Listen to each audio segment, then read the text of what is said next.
चला पिया गाते गाते। नमस्कार भाई लोग, स्वागत है आप लोग का। आप लोग देख रहे हैं राम सुजीत मिश्रा अयोध्या बाती चैनल पर। भोजपुरी के टीएनए स्टार यानी कि सुपर स्टार खेसारी लाल यादव और शिवानी सिंह का बहुत ही गजब का बोल बम गाना आ चुका है आप सबके बीच। चलो करते हैं यार वीडियो को स्टार्ट। वीडियो स्टार्ट करने मेरा छोटा सा रिक्वेस्ट है, अभी तक हमारे चैनल को सब्सक्राइब नहीं किया तो हमारे चैनल को सब्सक्राइब कर लो भोजपुरी से जुड़ी न्यूज़ देखने के लिए। आप लोग वीडियो को स्किप मत करिएगा, तभी आप लोग पूरा वीडियो को समझ पाएंगे कब और कितने बजे और किस चैनल से आ रहा है।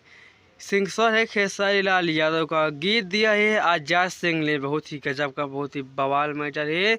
और ये कल यानी कि कल 6 जुलाई को सुबह के 6 बजकर ये आपको ये गाना मिल जाएगा, यानी कि सुबह के भोरे भोरे 6 बजे ये गाना मिल जाएगा। स्वर खेसारी लाल यादव का। इसका टीजर यानी कि कल जियो म्यूजिक पर से इसका टीजर यानी कि कल छोड़ दिया गया था।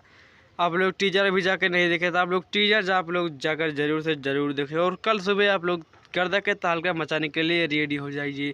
तो आज का तो यही अपडेट, तब तक के लिए नमस्कार, बाय बाय, जय हिंद, जय भोजपुरी।